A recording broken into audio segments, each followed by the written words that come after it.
L'Italie a été et reste l'un des partenaires les plus proches de la Russie en Europe, tout en préconisant la levée des sanctions anti-russes. Le nouveau gouvernement italien de Giuseppe Conte n'a cependant pas usé de son droit de veto lors du sommet de l'Union européenne. Sergueï Razov, ambassadeur de Russie en Italie, a commenté la situation pour Sputnik. Le nouveau gouvernement italien, issu des élections législatives de mars dernier, prône une révision de la politique destructive de l'Union européenne à l'égard de la Russie, a indiqué Sergueï Razov, ambassadeur russe à Rome, à Sputnik en marge de la réunion des ambassadeurs et des délégués permanents de la Fédération de Russie qui se déroule tous les 2 ans à Moscou. L'Italie a été et reste l'un des partenaires les plus proches de la Russie en Europe. Le président russe Vladimir Poutine l'a déclaré à maintes reprises et l'a constaté une fois de plus en avril dernier, en acceptant les lettres de créance du nouvel ambassadeur italien à Moscou, a déclaré l'interlocuteur de l'agence. Et de rappeler que le nouveau gouvernement italien avait adopté un document cadre insistant entre autres sur la nécessité de relancer le dialogue avec la Russie et de revoir la politique des sanctions anti-russes.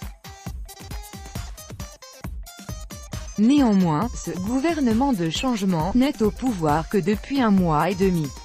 Je ne doute pas que la coopération russo-italienne se développera de façon constructive et conséquente.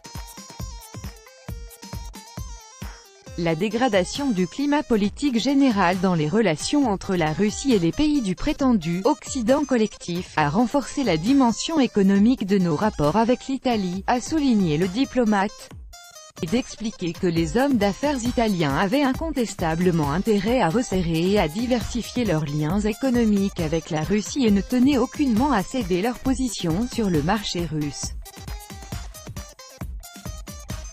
Les liens entre la Russie et l'Italie dans le domaine de la culture et des arts ont une histoire séculaire.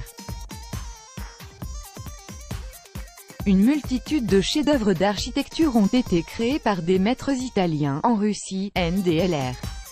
Des grands artistes russes étaient eux aussi le plus étroitement liés à l'Italie, a poursuivi M. Razov. Il a relevé que le dialogue culturel russo-italien n'était pas qu'un recueil de mémoires sur la grandeur des réalisations du passé.